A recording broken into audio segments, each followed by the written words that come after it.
All right, moving along with Aloha here. Aloha is actually one of my favorite programs. It's pretty cool what it does, I think.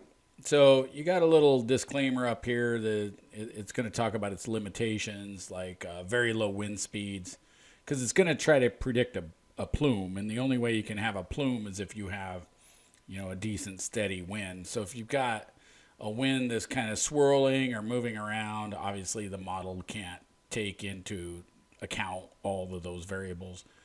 The other thing too is it's really hard to predict chemical reactions. It talks about particulates here, terrain. If you got a downhill, it can't take that into account. But it's a pretty good little program. So we're going to get rid of the disclaimer here, and once you do that, it's just going to give you a text summary. So what you'll see here is as we input information, this text summary is going to grow. If you notice up top here, we've got a typical kind of Windows display, except we got site data and setup. Those are the two that are going to be important here because those require user input. So if I click on site data, the first thing I'm going to do is hit location. And what it's going to do is bring up a whole bunch of major cities in the US. Now, what I'm hoping is Fairbanks is still in here. I had to add Fairbanks, and I did it so long ago, I can't remember what that looks like. Basically, you go in here into add, and it was fairly straightforward if I remember correctly. But I had to add Fairbanks because the only city in Alaska that was in here was Anchorage, of course. So knowing that, if you're going to use this in Juneau or Ketchikan or up on the North Slope, you might have to add some data. And really what it's going to do is it's going to pull consensus data and things like that. So I'm going to hit Fairbanks and then select, and that's all I have to do for location. So it throws it in here.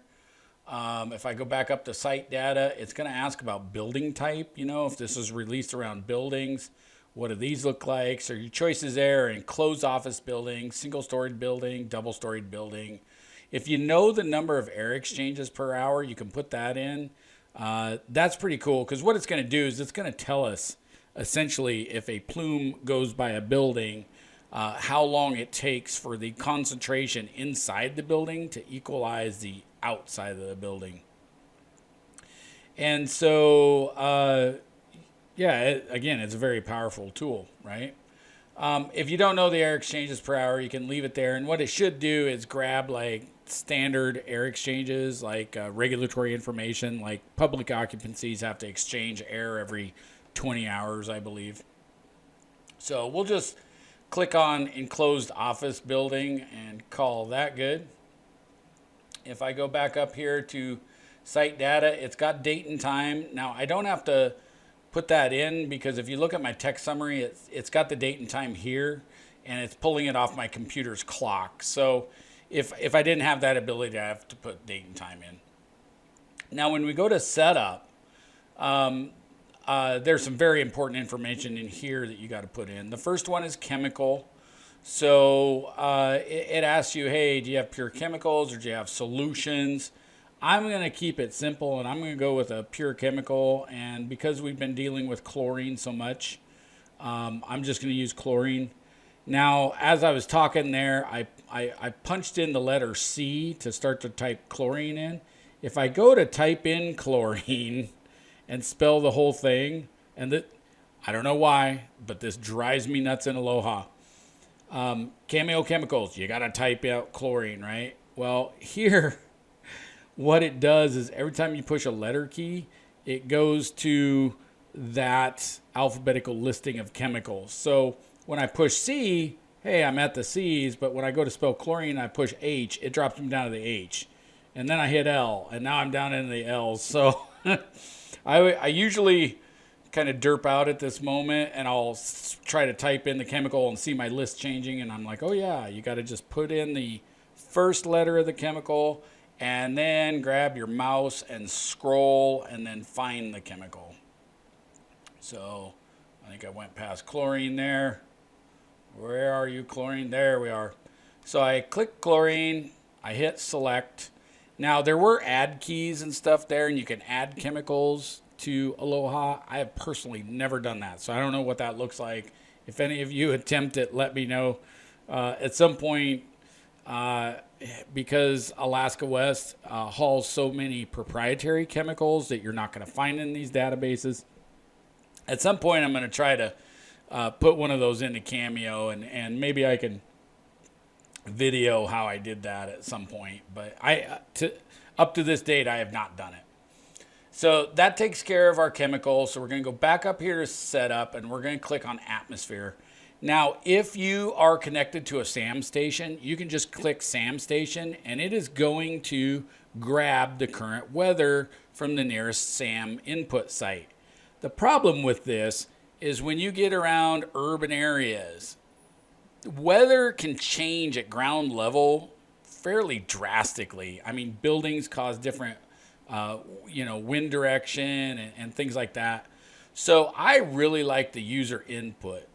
Now, with the user input, it helps if you have a tool with you. The Borough Hazmat team, we have a big weather station that we can set up, and it gives us pretty good data. A lot of those weather stations you can purchase at, I know I've seen them at Walmart, Sportsman's Warehouse, Fred Meyer, where you can have a display inside and it wirelessly connects to a receiver outside. Or you can simply just use a handheld Kestrel. That does work, folks. I mean, those have been around for a long time. I've got one that I carry around with me, and it works really, really well. So before I go on, I want you to look at this screen. And this is, I've had some really weird outcomes in Aloha. And what it was is I was not paying attention to units of measure. So units of measure are really important. So like wind speed, if you're measuring in mile per hour, make sure you have the right unit of measure checked. So we're going to put in a 12 mile an hour wind, and we'll say the wind is coming from the east. So you just really need a letter. If it's northwest, you just put NW in there. Now, the next section, it's going to ask you, hey, how high were you measuring this off the ground? And again, if you're kind of a standard height person, you're probably going to say like 5 feet. Well, hey man, 5 meters is a lot different than 5 feet. So make sure you click on your right unit of measure.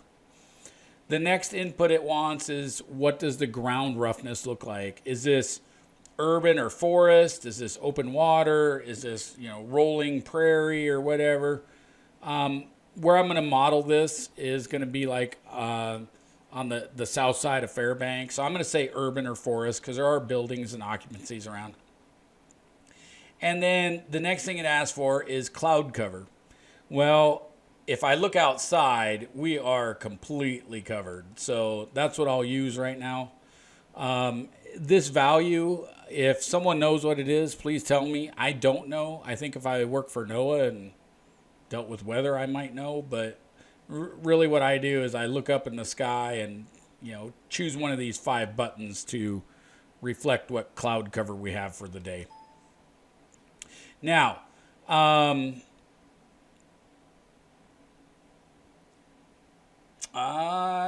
got a little, trying to see what this says. Please revise your value. What didn't it like there? Oh, it didn't like my measurement height above ground, which I'm not sure why. Let me read it again. Wind reference height must be between 2 and 200 meters. Oh, okay, so it didn't like 5 feet. So you know what? I'll just click on that guy and say I was holding a Kestrel. So again, Aloha has limitations in the parameters of inputs. So apparently it didn't like 5 feet, but it liked 2 meters. So whatever. Now, air temperature. Again, if you have a Kestrel, it's going to tell you big difference between Fahrenheit and Celsius on some temperatures. So make sure you got the right unit of measure. And again, I'm just going off our weather today on the 10th of April, where we got winter number I don't know, 6 or 7. It was snowing like heck today again. So it's probably about 32 degrees out, we'll call it. Now, again, the stability class, I don't know what that is. It will populate for you based on what you put in there. Again, if I was a weatherman, maybe I could override it and put that in there. I don't know what that is. And I don't care to find out because I've never really needed it. Now, as far as an inversion, it's pretty easy in Alaska to see an inversion. You know, when it's 40 below and you look at the exhaust coming out of vehicles and the water vapor rises to about 8 feet and then kind of levels out. Hey, well, we have an inversion, and you can usually see these. If you don't see one, leave it no inversion, right? And then it's going to say select humidity. Well, we're pretty wet out there right now because we're snowing and probably borderline rain. So I'm going to put about 75% humidity. Again, if you have a Kestrel or weather station, put in what it tells you. And that was the weather data. And you can see here our text summary is growing because I'm giving it information. So if I go back to setup, this is kind of the fun one. I don't know why I like playing around in it. But it's got source, you know. So where is this chemical coming from?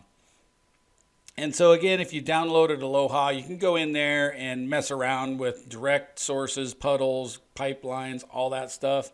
What I'm going to do is model the same response we had in Wiser that we looked at for the Wiser exercise, and I'm going to model a rail car. So what I'm going to do is I'm going to go over here and I'm going to hit tank. And then it gives me this screen. It's like, okay, well, what's this tank look like? Is it a horizontal cylinder, vertical cylinder, or a sphere? Well, a rail car is obviously a horizontal cylinder, so I make sure that's checked. And then it's asking me, all right, well, how big is this tank?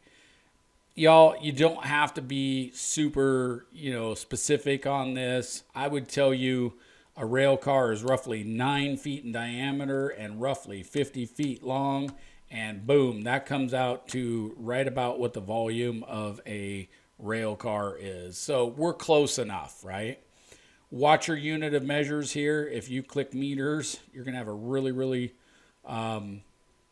big rail car. In fact, it's measuring it in cubic meters now, the volume. So just watch those. So when I look, I'm just going to make sure this is all right. So I have 9 feet by 50 feet, and it's going to hold about 23, almost 24,000 gallons. So I'm going to hit OK.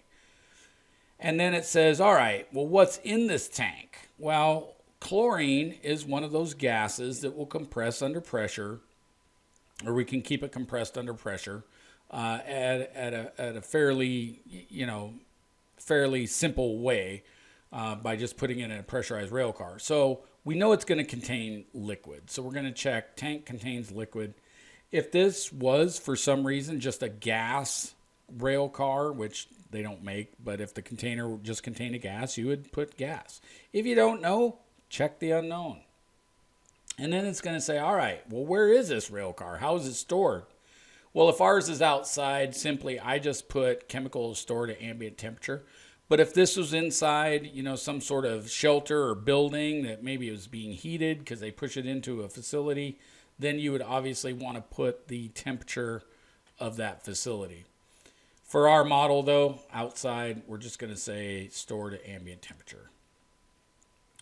So it's going to ask you the mass of the tank. If you know, you can put that in there. If you don't know, well, you can see this little bar right here. As I move this bar, and what this bar is going to be reflecting is, hey, how full of liquid is the rail car? There's a couple ways you can get this data. On some tanks, during certain times of the year, you might see a frost line. If the rail cars, the problem with them is most of them are insulated, so you won't see a frost line. But what I can tell you is a good guesstimate is they always leave 2% outage. Again, we don't have to be super accurate with our data. We want to be close, but we don't have to be dead on. So instead of using this bar or figuring how many tons of chlorine are in there, what I'm going to do is I'm going to come down to this box right here, and I'm just going to simply say it is 98% full.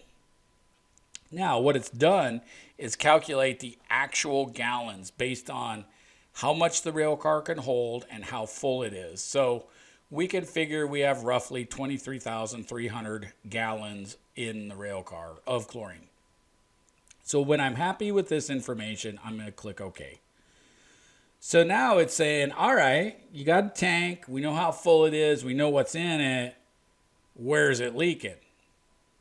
And so we'll say for our scenario that there was a drunk guy on a four-wheeler with a 338, and he decides to take a shot at our rail car, and he hits it dead broadside with that 338. So roughly that would give a 0.5 inch opening, and it would be a circular opening. So we want to make sure circular opening is checked. And again, I have 0.5 inches. This is where I've gotten really weird data because I had like a 6-inch hole instead of a 1/2 inch hole. So watch your units of measure again. And it's saying, all right, well, is this leak through a hole or a short pipe with a valve? Well, ours is a hole because our guy shot the rail car, right? So we're going to leave it right there. So now it's like, all right, we know where this is leaking. Where's the hole located? So again, if you got eyes on the rail car, you've done an offensive recon, I don't know if I'd be out there with a measuring tape asking you guys, hey, get your level A's and take this measuring tape in there. Or I would probably just eyeball it. We'll say our guy hit it, pretty much broadside. So I'm just going to move this line up to the middle. And, this came out at 55% where I put the line. It's also showing me dimensionally where it is. Or if you're saying, hey, it's roughly 50% up the tank, you can put 50 in there. However you want to represent it. Like I said, it's not really a big deal. So far, we've inputted that we have a rail car, 98% full. It's got a 1/2 inch hole in it, broadside on the side of the tank, halfway up. So I'm going to click OK. And now Aloha's like, wait a minute. Is this a rail car? Sounds a lot like a rail car. So it's giving me the option here saying, hey, you want to run the traditional Aloha tank model, or do you want to run the rail car tank model? Personally, I have not run both to see how they play out or what's the difference between the two. So I don't know if there would be a big difference or not. There really shouldn't be because rail car is just a big tank on rails. But we'll say it's a rail car because that's what our scenario says. So now I'm going to click OK. Now, when you look at the text summary, it put in a lot more information, right? And if you really look at this information, it will tell you like, how long this will leak, how much chlorine is going to be released, all this good stuff. So it's got, your max average sustained release rate at 16 pounds per minute. Again, certain things about these programs drive me nuts. Because this was done by the EPA and because it was for Tier 2 reporting, those reports are done in pounds or tons, and it's just the way it is.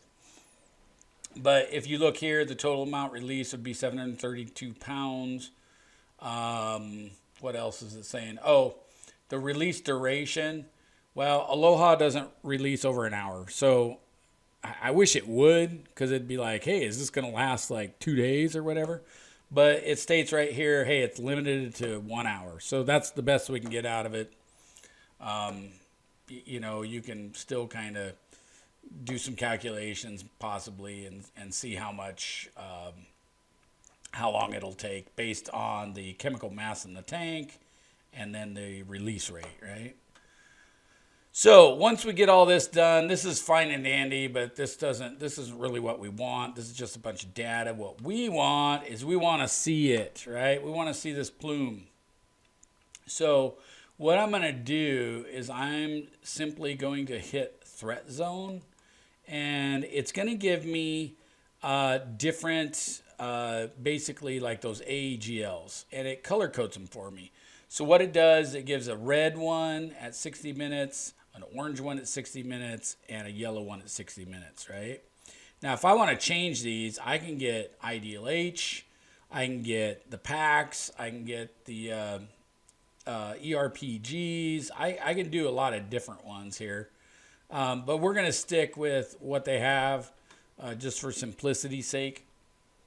And then it's like, hey, do you want each threat zone or only the longest threat zone? So we'll click on each and see what it does. But when I hit OK, there it gives us our plume model.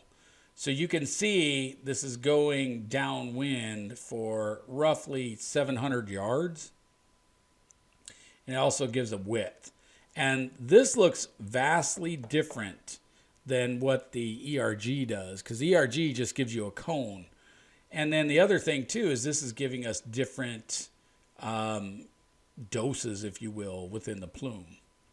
If you want to see what the other one looks like, let me hit threat zone. Let's say for only the longest zone. And, well, it looks pretty much the same, I guess.